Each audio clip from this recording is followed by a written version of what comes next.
Giraffes Can't Dance by Giles Andre and Guy Parker Reese. Gerald was a tall giraffe whose neck was long and slim, but his knees were awfully crooked and his legs were rather thin. He was very good at standing still and munching shoots off trees, but when he tried to run around, he buckled at the knees. Now, every year in Africa, they hold the jungle dance, where every single animal turns up to skip and prance. And this year, when the day arrived, poor Gerald felt so sad, because when it came to dancing, he was really very bad. The warthogs started waltzing, and the rhinos rock and rolled. The lions danced a tango that was elegant and bold. The chimps all did a cha-cha with a very Latin feel, and 8 baboons then teamed up for a splendid Scottish reel. Gerald swallowed bravely as he walked toward the floor, but the lions saw him coming and they soon began to roar. "Hey, look at clumsy Gerald," all the animals sneered. "Giraffes can't dance, you silly fool. Oh, Gerald, you're so weird." Gerald simply froze up. He was rooted to the spot. "They're right," he thought. "I'm useless. Oh, I feel like such a clot."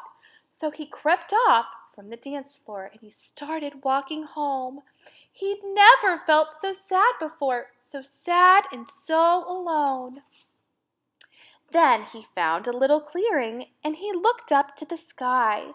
"The moon can be so beautiful," he whispered with a sigh. "Excuse me," coughed a cricket who'd seen Gerald earlier on, "but sometimes when you're different, you just need a different song. Listen to the swaying grass and listen to the trees. To me, the sweetest music is those branches in the breeze." So imagine that the lovely moon is playing just for you. Everything makes music if you really want it to. With that, the cricket smiled and picked up his violin. Then Gerald felt his body do the most amazing thing.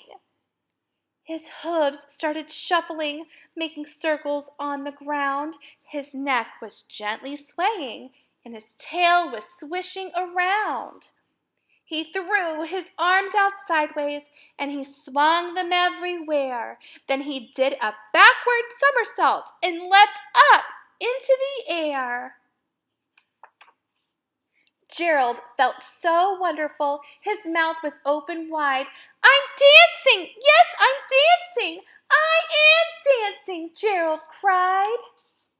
Then one by one, each animal who'd been there at the dance arrived while Gerald boogied on and watched him quite entranced. They shouted, "It's a miracle! We must be in a dream! Gerald's the best dancer that we've ever seen." "How did you learn to dance like that? Please, Gerald, tell us how." But Gerald simply twirled around and finished with a bow. Then he raised his head and looked up at the moon and stars above. "We all can dance," he said, "when we find music that we love." Do you guys know who I am? Drum roll, please. It's me, Mrs. Carruthers. I hope you guys enjoyed our story.